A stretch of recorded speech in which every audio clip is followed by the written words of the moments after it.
It starts kind of back here somewhere. He's in that one. 19-year-old Alix Whittaker has followed in her father's footsteps, sharing his passion for drama and Auckland's Dolphin Theatre.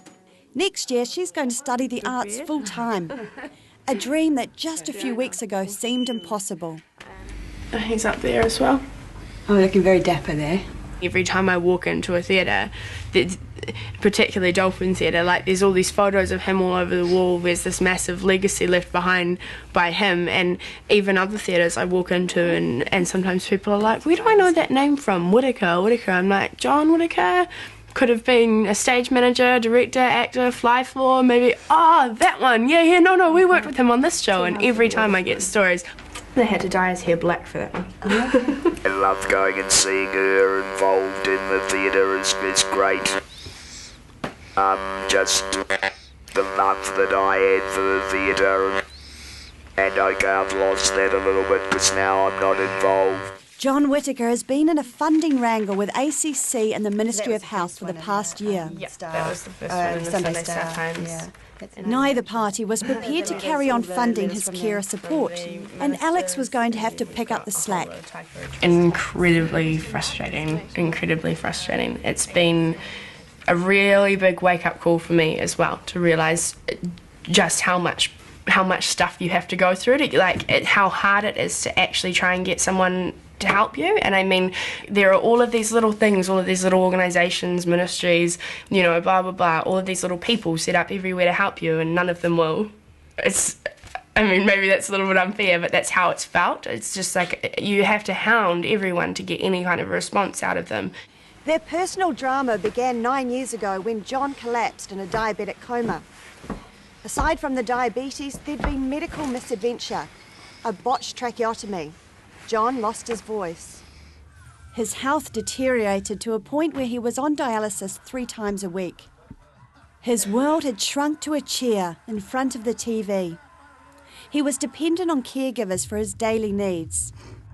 I used to do a lot, played a lot of sport, did a lot of theatre, did everything. And it's that not being able to do things anymore, not being able to do things myself, being dependent on other people. I think that's the hardest thing.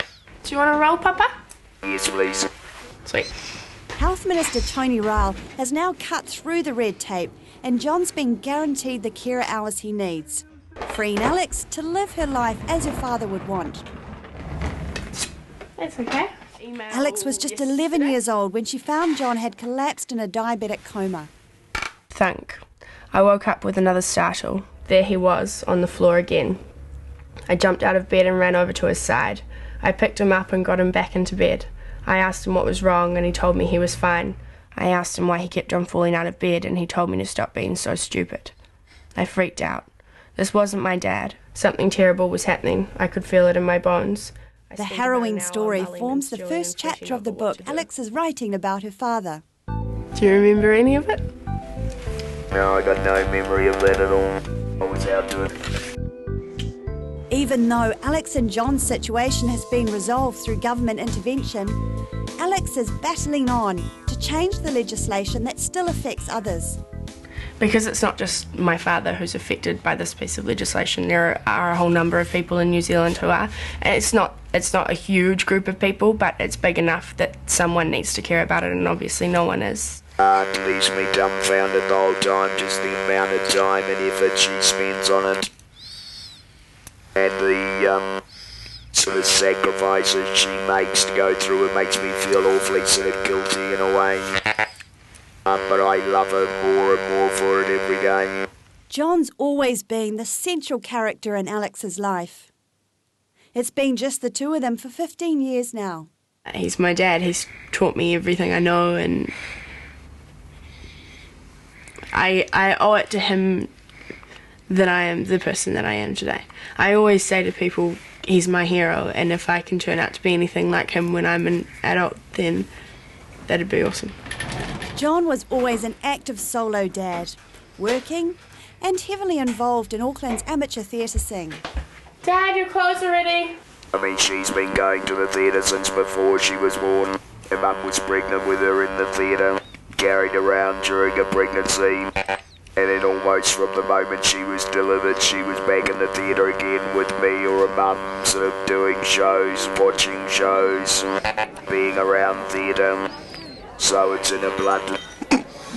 Before John's funding got sorted, Alix was raising money for his care any way she could.